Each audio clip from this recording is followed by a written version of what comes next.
Hi there. Welcome to episode 32 of the WaveBack Music Podcast.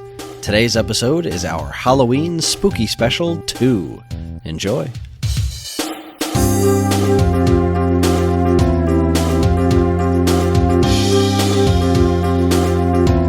Hello again, this is the WaveBack Music Podcast. My name is Chris. And I'm Vicky. And we are here to talk to you about some of the most interesting video game music there is.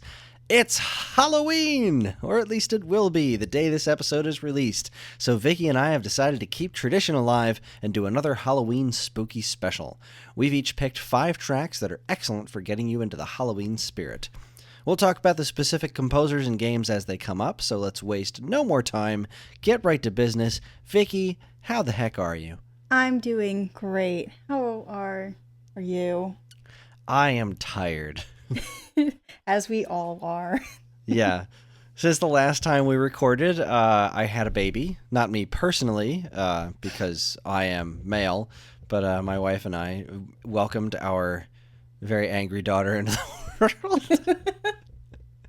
world. So it's been a while since Vicky and I have recorded. We did the Castlevania episode pretty far in advance, so it's nice to be here again. Nice to be doing this. It's nice to have you back, Chris. Oh, it's nice to be back. One fun thing did happen whilst I was away. I'm actually rebooting my mail program right now because it's closed for some reason. But we got some fan mail.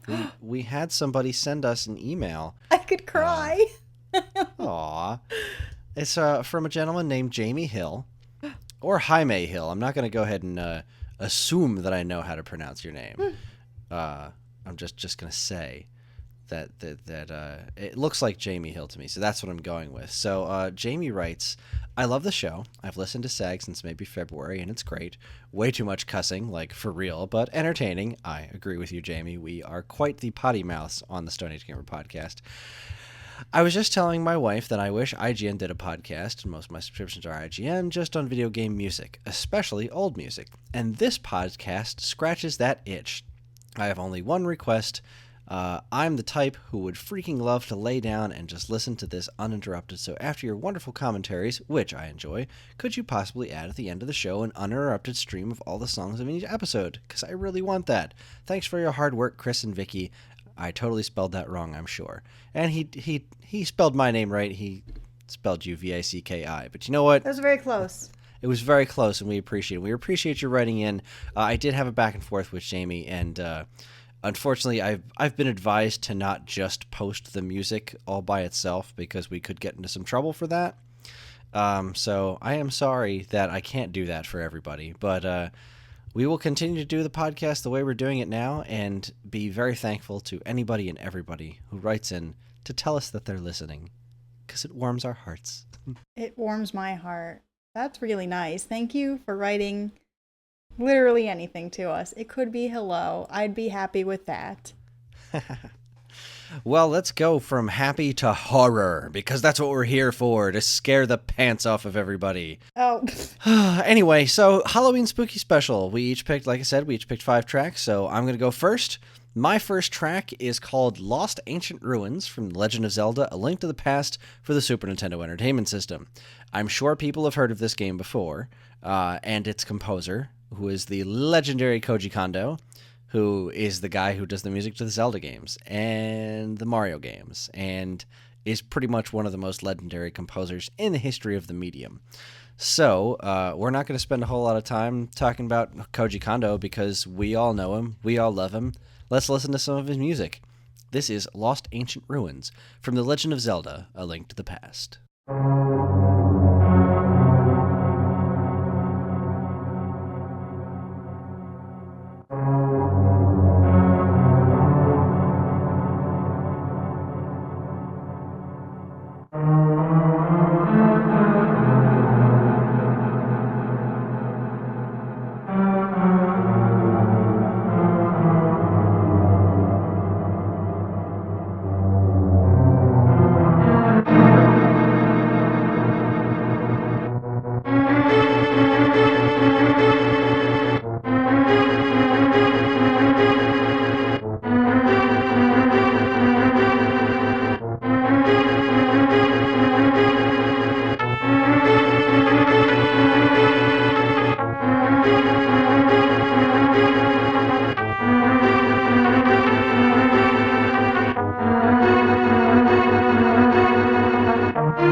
from The Legend of Zelda: A Link to the Past by Koji Kondo. Now, I'm pretty sure you've played this, right, Vicky?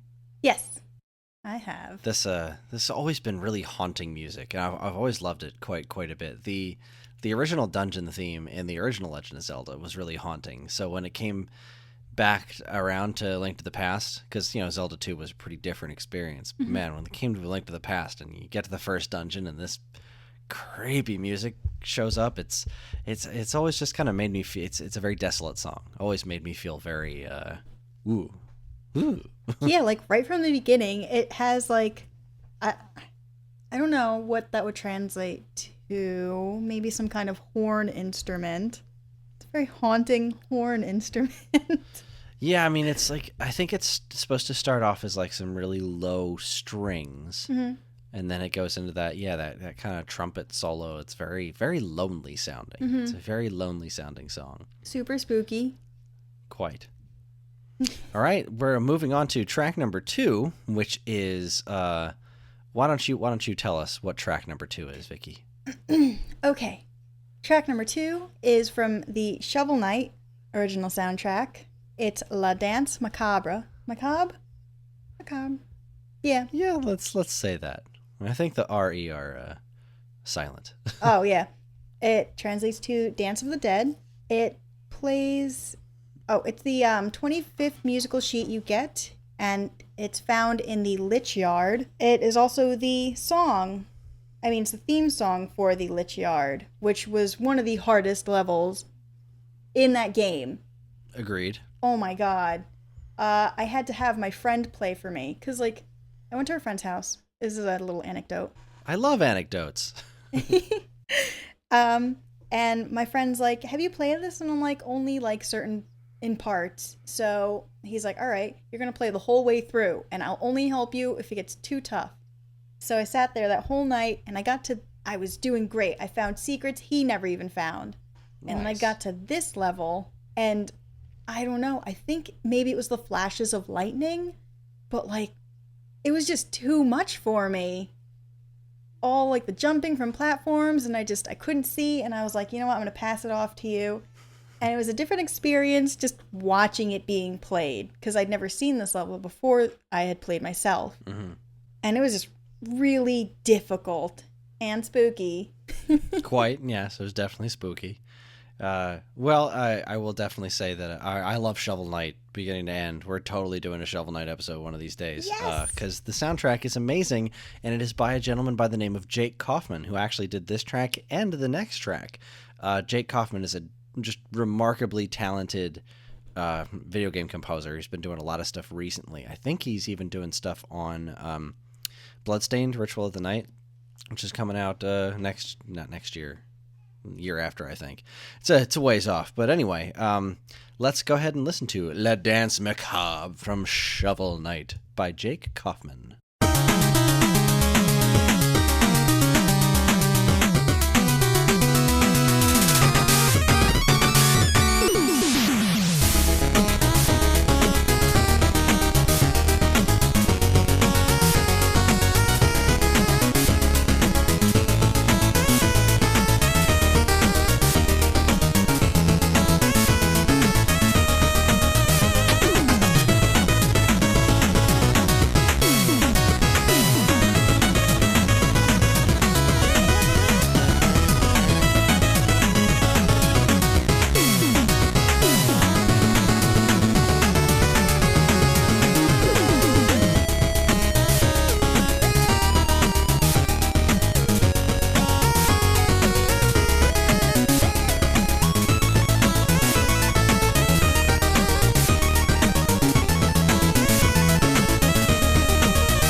just listening to La Danse Macabre from Shovel Knight by Jake Kaufman, and what a badass song that is. It is.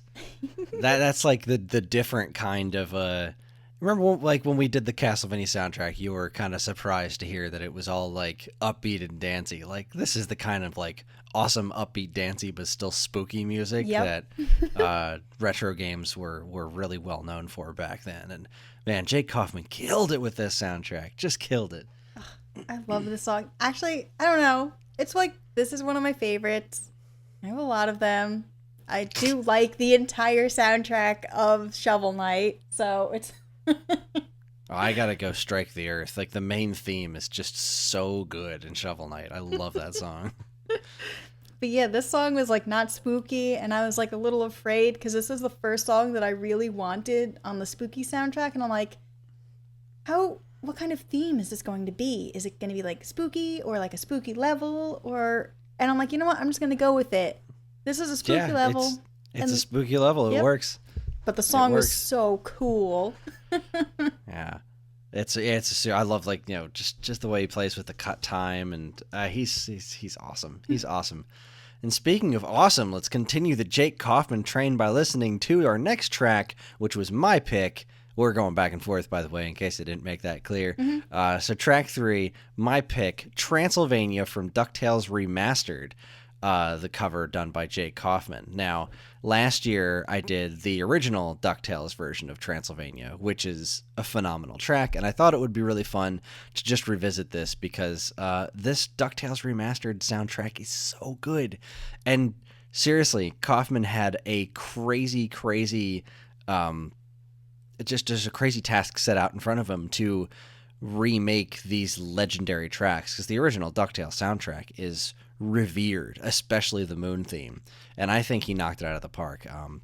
Jake Kaufman is known for, you know, obviously doing Shovel Knight and DuckTales Remastered, but he's also done the music for the Shantae series, Contra 4, done a lot of work with Way Forward Technologies. They're just really awesome.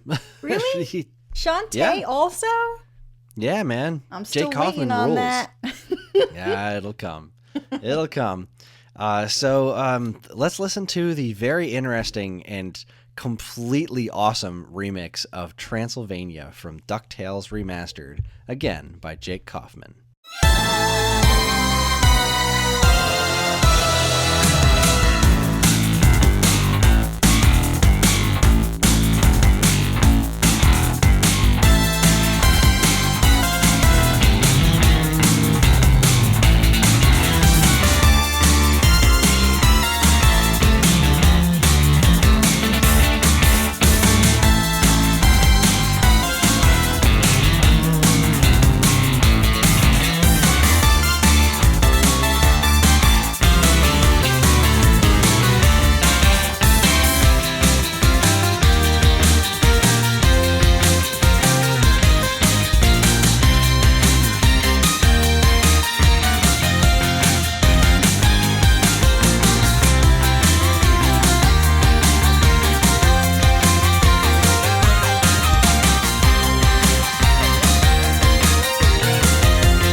Transylvania theme from DuckTales Remastered, originally by Hiroshige Tonomura and covered here by Jake Kaufman. That song was awesome. Oh my god. Have you not played this? No. Oh my I know, god. I'm the worst. Yeah, DuckTales Remastered is really good. The whole soundtrack is incredible. The game is incredible. It plays just marvelous, and they got it done with the original voice cast from DuckTales cartoon before Scrooge McDuck passed away. That's amazing. And sad. Oh yeah. I mean, he was like 150. No, everyone's gotta live forever. When they got him to come back to do the voiceover, I was like, holy crap, he's still alive. Oh my God. Seriously, he was in his like mid-90s, I think, when he recorded it. It was astonishing. But the way that Kaufman approached the soundtrack to DuckTales Remastered is really, really interesting. We'll just focus on this song because I definitely want to do an episode of DuckTales Remastered in the future. What was interesting about this one is that it's almost like they took really twinges of the Munsters theme song with that kind of surf rock guitar, playing the kind of talk back of the primary theme, which was the original NES theme, just adding that really extra fun kind of like almost dancey beat to it, whereas there wasn't a whole lot of beat to the original NES one, and then throwing in that surf rock guitar just made it intensely cool. Now, the parts of this where it kind of turns into dubstep, I don't particularly care for.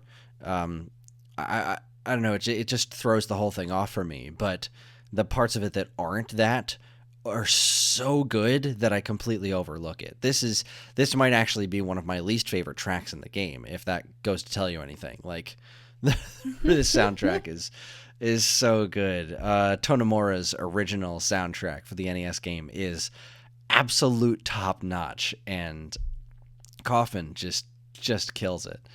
And this stage is also a very, very memorable stage in DuckTales. You're in a haunted castle. You're going through mirrors, and there's a false wall, and it's just great. The mummies in particular, like, they even animate great on the NES game. There are these giant burly mummy ducks that are walking around, and they've got these ball and chain tied around their ankles. And if you walk up to the ball and chain when the mummy walks away and golf swing it with your cane, the ball like shoots at the mummy and it spins him around, and then he becomes unraveled, and it's great. It's just great. DuckTales Remastered is so good. I should really replay that. All right, let's move on to track number 4. This is a song that I was not familiar with before because I've never really played through the Silent Hill games before. This is from Silent Hill 2. It's called Promise Reprise by Akira Yamaoka. And this is a person who worked on the Rocket Knight Adventure series, the Gradius series, and the Silent Hill series. And it's really interesting because later we're going to do a Castlevania game, which was done by Michiru Yamane, who we've brought up on the show before, and she did also stuff from Gradius, Castlevania, and the Rocket Knight series. So very, very interesting. A great Konami composer, and this is a really good song. Why don't you tell us a bit about it, since this was your pick? Okay, so this is from Silent Hill 2.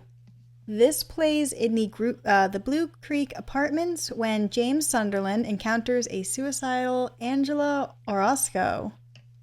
The song is also featured in the Silent Hill film and is the theme for Sharon Da Silva, Dark Alessa, and Alessa Giuseppe, which is pretty cool. That's why I was so confused. I was like, wait, I know this. When I first heard it in the movie, I was like, oh my god, they played this song out of like all the other ones for like the main theme of the movie, because like Alessa is pretty much the quote unquote bad guy of the movies, which is like what kind of made the biggest impact for me from Silent Hill. I love them. I don't care what anyone else says. They were good movies. They did a good job. That's interesting. I mean, I didn't know they actually used music from the game too. That's pretty impressive. It was so great. I was impressed. All right, well, let's listen to the version that shows up in the game. Yep. Again, Promise Reprise from Silent Hill 2. Enjoy.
that was Promise Reprise. That was a very, very spooky song. Mostly because in this area is the first area you get to meet Pyramid Head. So yeah, Pyramid Head. I know is that character. the worst. Oh, and like the piano just makes the whole thing because like it's such a mysterious sounding song, and you're just wandering. It really is, yeah. Yeah, you're just wandering around this apartment complex, and it's all craziness. It's definitely an eerie tune. Like I said, I had listened to this for the first time when you told me what the track list you had picked was, and I was really impressed by it. It's a very beautiful, beautiful piece, but it's also very creepy. Like it definitely has an air of mystery to it, and having never played the game, I can only assume that there's fog involved because I feel like there's always fog involved in Silent Hill. This is just an assumption I've made based off of like the 15 minutes of the first game that I played. But no, it's a really spooky song. Great choice. Great choice. Thanks. It was my first spooky song. Nice. Well, we're going to continue the spooky train going on here from a game that you wouldn't expect spookiness from. But if you completely remove what game this is from, it's quite a spooky song. We're going to move on to my pick, Banshee Boardwalk from Mario Kart 64 by Kenta Nagata. Really? Yeah. Kenta Nagata has worked on music in Wind Waker, Mario Kart Double Dash, and 1080 Snowboarding, to name a few. And I mean, Mario Kart 64 has got a great soundtrack, and this is the song that plays on Banshee Boardwalk. And you don't really think about it as being creepy music because it's freaking Mario Kart. But if you remove yourself and just listen to the music, it's actually pretty disturbing. Here is Banshee Boardwalk from Mario Kart 64. Enjoy.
Banshee Boardwalk from Mario Kart 64.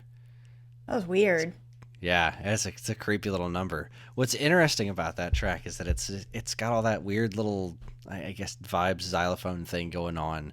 That's just like kind of creepy, and then it just, in almost a completely arrhythmic manner, brings in that main tune from the Ghost House from Super Mario World. The dun dun dun dun dun dun dun dun. But it seems out of rhythm with everything else, and it's played with such a low instrument. It's very unsettling. Yeah, I would not expect that from a Mario Kart game. That's why I was like so shocked. Yeah, and you know what? When you play the stage, it's almost like you don't even really notice it, because the stage it's a pretty intense stage. I love Banshee Boardwalk. It's all like just the brown boardwalk and water underneath and flat black background, and for some reason a giant fish. Just a big giant cheap just jumps right over the course at one point, which is bizarre. It's not spooky or scary or anything. It's just like, and there's a giant fish. Okie dokie. Yeah, it's one of those tracks that I never really noticed before until I went back and really listened to the soundtrack on its own, and I thought, boy, this is a really weird. This is just an odd, off-putting track. I like it. So hooray for Mario Kart 64. The next song Yeah, the next song is... why don't you tell us about the next song? Okie dokie.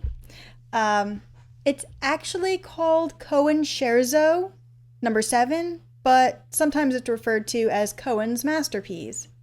It's a musical composition written by Gary Scheinman, the composer of BioShock soundtracks. Besides the soundtrack itself, it can be heard in the games as Sander Cohen's theme. This song's first heard in the Fleet Hall in Fort Frolic, where Sander Cohen forces Kyle Fitzpatrick to play it perfectly. Unfortunately, the performance is never completed as the piano that Fitzpatrick is playing explodes. Yep. Well, that'll put a damper on it. It's messed up. This song, I mean, this whole game is just, it's so creepy. And it's definitely not a game I have a lot of experience with, so I've never heard this song before. It took me a long time to play this game because I was like, I thought it was a horror game because of how terrifying it was. Like, things just jump out of nowhere. I hated the splicers. They were the worst. I didn't get very far in this at all. I really enjoyed the intro, and it was one of those experiences where I played what I thought was a decent amount of the game, and I went to work next day, and all the young people were all just like, yeah, I'm way past that. And I'm like, you know what? Screw this game. And I had a really hard time with it because I'm bad at first-person shooters, with the exception of Metroid Prime because it's pointer controls and lock-ons. But dual-stick analog first-person shooters I'm just not very good at. Fun fact about Gary Scheinman, though, he also did the soundtrack to the Destroy All Humans games, which are hilarious alien invasion games. But more interestingly, I found out that this guy did music work on old TV shows like Greatest American Hero and The A-Team. What? Very interesting. I don't know exactly what he wrote for either of those shows. I don't know for sure if this is the guy who wrote the theme to The A-Team, but I know he worked on The A-Team. That'd be amazing. So, yeah, pretty interesting stuff. So let's jump right into it, shall we? Yep. Track number 6, Cohen's Sharrow number 7, or Cohen's Masterpiece from BioShock.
I was expecting an explosion at the end. Nope, no explosion.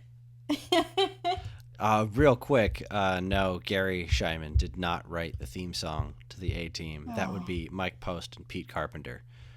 Darn. Anyway, but still, he did music for the show, which is kind of awesome. So that was quite the piece of music there. That was very maddening, very eerie, maddening. Yes, it was like crazy guy in front of a piano. Yep, like crazy talented guy in front of a piano. Yeah, you can like picture it and everything, and it still wasn't perfect enough.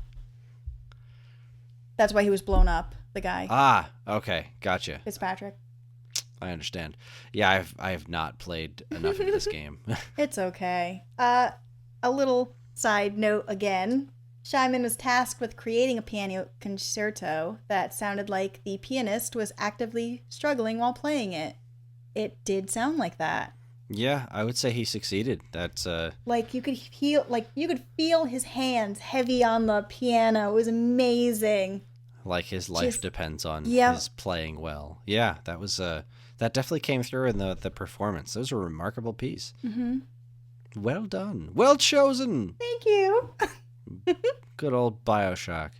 One of those modern gaming experiences I really need to sit down and enjoy one of these days. But yeah, that was quite an interesting piece. Every time it would fade out, like I thought the song was over before moving on to a different movement. I thought that's where the explosion was going to come in. I had to keep checking my iTunes to be like, nah, there's still like a minute left of this song. All right, we're gonna hear some more. Oh, all right. So moving on to track number 7. Oh boy, do I love this song. This is called "At the Seafloor Palace," and it is from Kid Icarus Uprising, one of my favorite 3DS games. Obviously, this is my choice. And this particular song is by Motoi Sakuraba, who also worked on the Star Ocean series, the Golden Sun series, Batten Kaitos, and Dark Souls. That's a heck of a resume. That is. That is just among this person's accomplishments. The Sakurai, the guy who does Smash Brothers, that did Kid Icarus Uprising, took a similar approach to the soundtrack on this game, where they got just a bunch of different composers from all over the place to do music for the game. And what makes this track in particular very awesome to me is that it is a remix of a song from the original NES Kid Icarus.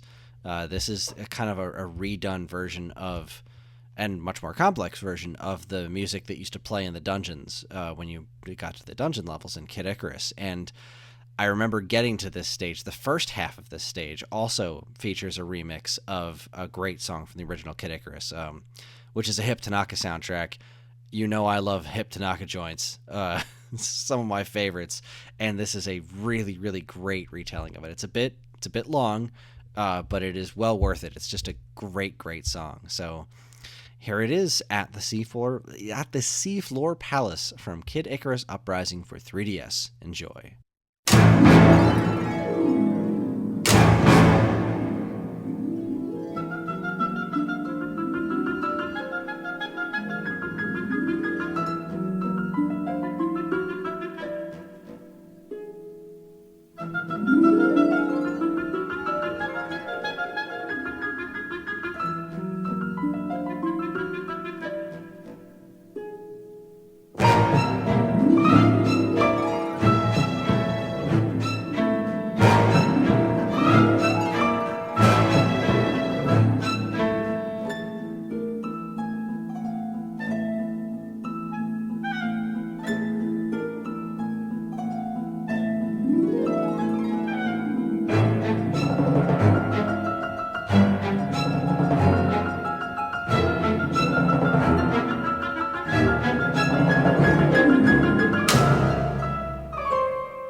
There you have it. Like I said, a little bit long, but ooh, I love that song.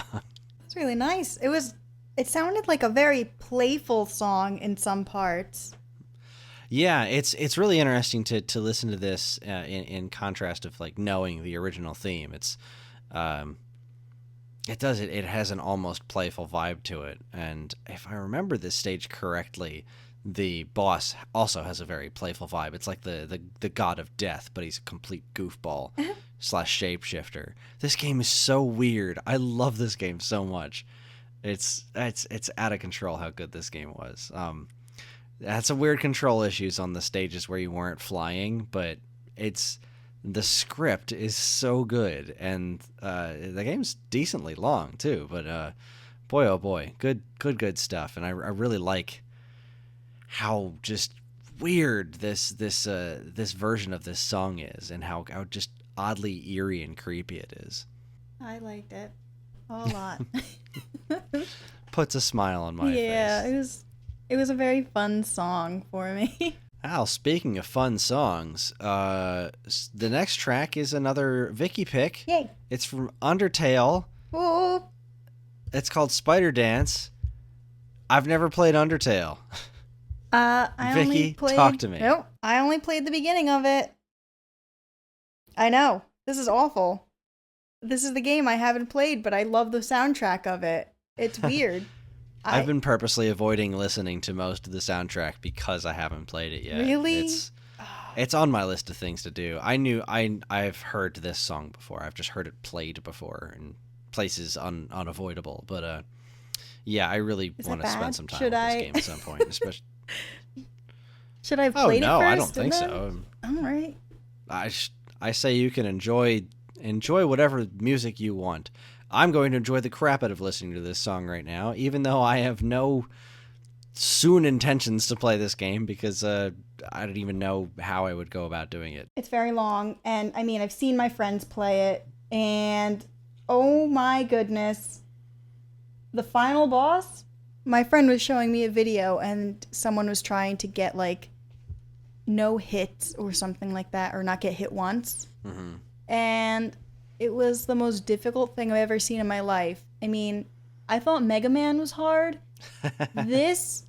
I think this game really beats it. I don't know, man. Playing through hell in Cave Stories, that's pretty remarkable. I haven't gotten that far yet. Yeah, that's the optional end-to-end stage, which is just like, I gave up. It's just like, I'm sure if I plugged away at this long enough, I could do it, but I'm not doing this. Ain't nobody got time for that.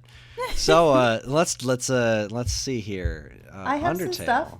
Yeah, you have some stuff. I found it. It's a fast-paced, groovy song that plays during the protagonist battle with the boss Muffet. Muffet. Occasionally, Adorable. she may perform a synchronized battle with the other spiders to the battle theme. That's pretty cool. It also shares the same melody with Ghost Fight, Dummy, and Pathetic House. Pathetic House. Yep. What an interesting track title. Yeah. Some of these track titles are very weird. Nothing wrong with that. The composer is Toby, Radiation, in quotes, Fox. He also did some of the music for Homestuck. And he's also the developer of Undertale. He made it in his friend's basement. Yeah, I heard this was one of those single dude throw together games. Definitely inspired by Earthbound. Yep. I tried. As far as I know, this is really the only music that Toby Fox has done for anything. And it's like great. Yeah, from what I've heard of it, it's really impressive. And friend of the show, Banjo Guy Ollie, has done a couple of great covers of Undertale songs, which is why I've heard a few of them myself, and he's a big fan too. So if it gets the Banjo Guy Ollie seal of approval, then I also approve. So let's do it. Here is track number 8, Spider Dance from Undertale.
Oh man, I'm sad it's over. I was grooving the heck out of this one. That's such a fun song. I really like what little I've heard of this soundtrack. I really enjoy that it's this song in particular. It starts off like with old NES limitations on the music, and then it just expands a bit more. It's really, really cool the way they did that. It's a catchy tune too, and obviously it's called Spider Dance, so there's something innately creepy to it because of the title. I don't really get the creepiness from listening to the music, but I mentioned this to a friend, and he was just like, "Ooh, yeah, good call." So I don't know what's going on in the game when this happens, but I'm sure it's creepy because everything I've seen of Undertale seems kind of creepy to begin with. Yeah. The very little bit I've played is very weird. You get yelled at by a flower in the beginning. As you do. Yeah, I don't... that's understandable. I get yelled at by flowers a lot. But yeah, I really like that song a lot. Well, Yep. Let's move on. I like that song a lot too. But the night is not getting any younger. Nope. So let's move on to Requiem for the Gods from Castlevania Symphony of the Night by Michiru Yamane, who also did work on the Rocket Knight Adventure series and the Gradius series, but really is very famously known for her work on the Castlevania series. And this is probably the kind of music you were expecting to hear when we talked about Castlevania the first time around. Yay! This is an eerie song, and it's beautiful. It plays during this cathedral section in the game, which is one of the most visually stunning areas in the game. Because this was a hand-drawn 2D game, and you get to the cathedral, and the background is this polygonal just cathedral with these gorgeous stained glass windows all over the place. And this music is very eerie, very unsettling, and beautiful at the same time. So here is Requiem for the Gods from Castlevania Symphony of the Night.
That is exactly what I was expecting for Castlevania. Really spooky, cathedral music, organs. Yeah. And I mean, this is really one of the earliest times you hear something that is that, perfectly orchestrated because, the CD soundtrack and whatnot. This song gives me chills.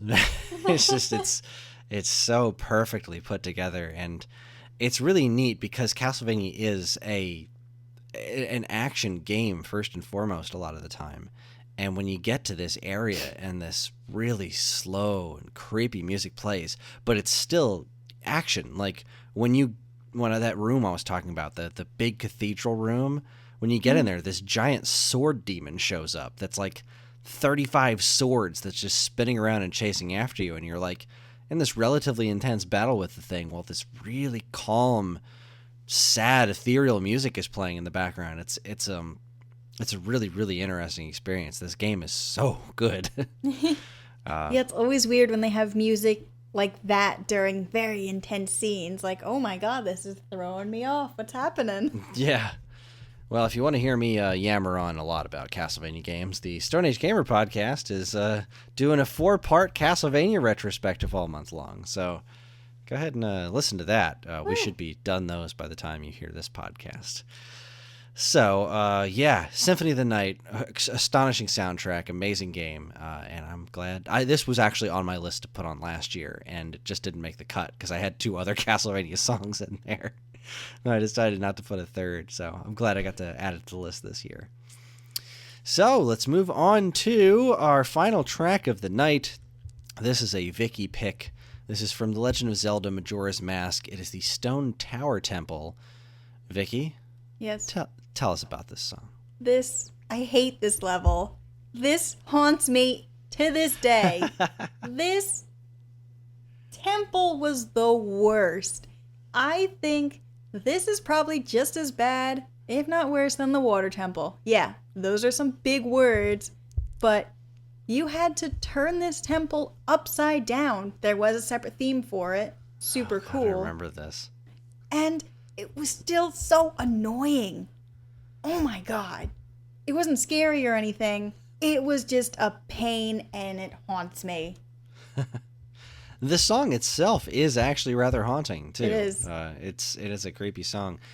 Boy, Majora's Mask is a game that took me a very long time to actually play through. I made several attempts at it. I made 3 solid attempts before I really pushed through and made it to the end of the game.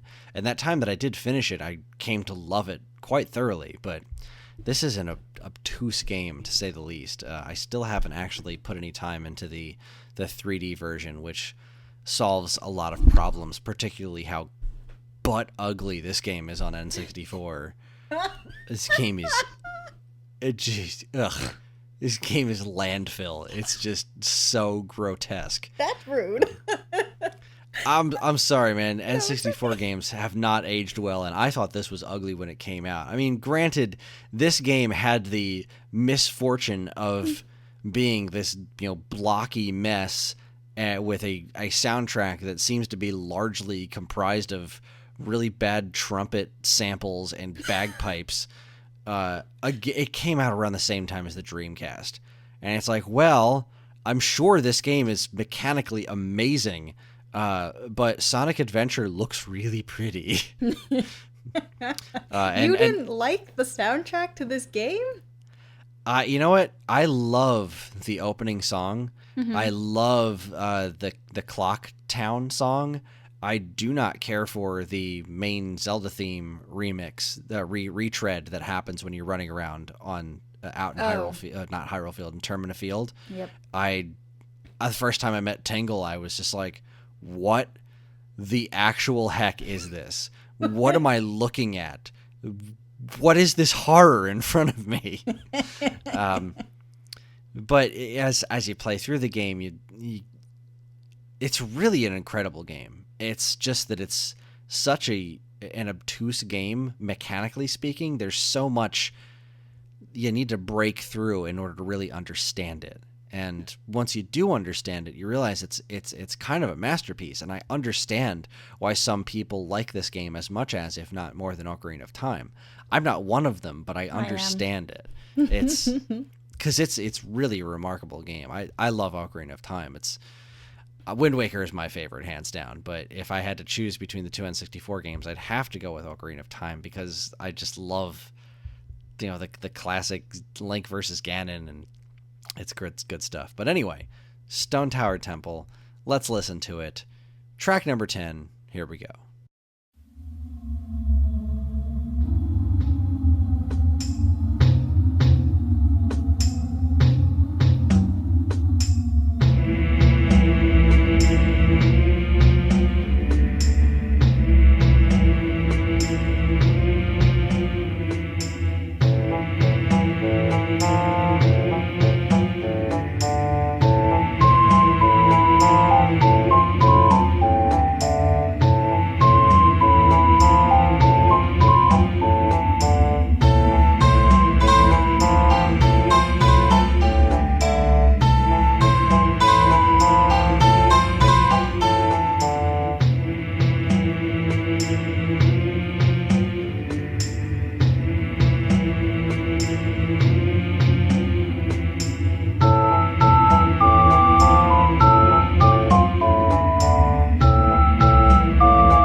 that's creepy. I love that song. Yeah, it's a good track. No getting around it. That is some creepy music. We didn't really go into this all that thoroughly, but this is the soundtrack in this was by Turo Minigishi and Koji Kondo, but I think Minigishi took really the lead on this one, if I was reading that correctly, and he worked on Animal Crossing, Mario Sunshine, and the Zelda DS games, which is a very good thing. It is, yeah. One of the reasons that I never was able to finish Phantom Hourglass was because I didn't really care for the music in it, but the Spirit Tracks theme is really it's all time as far as Zelda themes go. The Spirit Tracks theme is phenomenal, so it's a little bit of a mixed bag. But Mario Sunshine soundtrack, fantastic. So. And who doesn't love Animal Crossing music? And he worked on that with Totaka. Totaka was the name of the dog. Silly me. Totaka. So yeah, great stuff. Zelda Majora's Mask is a phenomenal game, and that was a nice creepy song. But I don't think we should end it just like that. Vicky brought another track to my attention, and I think we should end on something a little bit more awesome. I have absolutely no idea anything about this track. It's from a game called Crypt of the Necro Dancer. Is that the name of the game? It sure is. And this song is called Cryptique. Yep. It's by somebody named Danny Baranowski. I have absolutely no familiarity with. Me either. What can you tell me about this game? All right. So it is a dungeon crawler of sorts. You don't really grind or anything. You walk around to the beat of the music. It's like a top-down adventure game, and every step is a beat. So it's like tap, tap, tap, tap, and you're going along with the music, and the songs get faster and faster, and to kill enemies, you have to hit them from a certain spot. But sometimes you get so into the music that you hit an enemy in like the wrong spot. Like some you can attack from the top, like down, or from the side, and you can only use certain weapons, which you get later. You can switch them out. It's pretty complex, but like sometimes I get so into the music that I die. And, yeah. And this song is my favorite. It's right in the beginning. It's like right after the tutorial, so I die a lot. I see. Yeah, and I love listening to the song, so it's not really that bad of a thing. Nice. Well, I'll just throw out here, I did a little quick Google search of this gentleman, and he did music for Super Meat Boy, which is awesome, and The Binding of Isaac, among other games, including something called Time Donkey, which I would love to know what that's about. But anyway, oh boy, did music for the Hey Ash, What You Play in Season 2 finale. Interesting. All right, well, let's listen to our little bonus track here. Thank you, Vicky, for bringing this to my attention. This is how we're going to close out the night with Cryptique from Crypt of the Necro Dancer. Enjoy.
That was amazing. Wasn't that song so cool? That song is fan-freaking-tastic, and it's just Halloween-y enough to fit in with this playlist. But damn, that is a kick-ass track. And I really like the Super Meat Boy soundtrack too. So I mean, I'm really happy you brought this to my attention. This is a really, really great way to end the podcast. But man, that song's just all over the place. Really, really impossible to not tap your feet to. I know. That's why it's really tough to play this game, even though it's such an easy level. Oh, that's fantastic. All right. Any final thoughts before we close this out? I love these types of episodes where we get to do all different types of songs. This is so much fun. Yeah, they're really fun specials. Yeah, it's fun to kind of get to listen to both of our musical tastes mishmashed together. It was a lot of fun. Is there a Christmas special or a holiday special? You know what? I'm thinking about that. We're gonna have to see how this season plays out as far as whether or not I can have time to do one. But I have an idea in my head which we will talk about later, and maybe if we can make it come to fruition, we'll bring it to the masses. But anyway, that's our show. Tune in next time. We'll be listening to the music of the indie legend Cave Story, as chosen by Vicky. Have you chosen exactly which version you want to listen to yet? No. I'm so sorry. I'm gonna say we should go with the original version, the very original one, because there is no bad way to listen to the Cave Story soundtrack. But I think let's go ahead and start from the beginning. I'm gonna go ahead and throw my vote in for that. As always, we would love to hear everyone's thoughts and memories of these games, and you can do so on the WaveBack Facebook page. Just search for WaveBack on Facebook, and you'll find out more information on our next games, as well as a nice, convenient place to talk about them. Of course, you can always still send us email at mail@geekade.com, and while you're at it, check out all our social media channels, which you should totally follow, like, and subscribe to if you haven't already. And be sure to check out all the other great content we have on our site over at geekade.com. Thank you again so much for listening. Happy Halloween, and good night.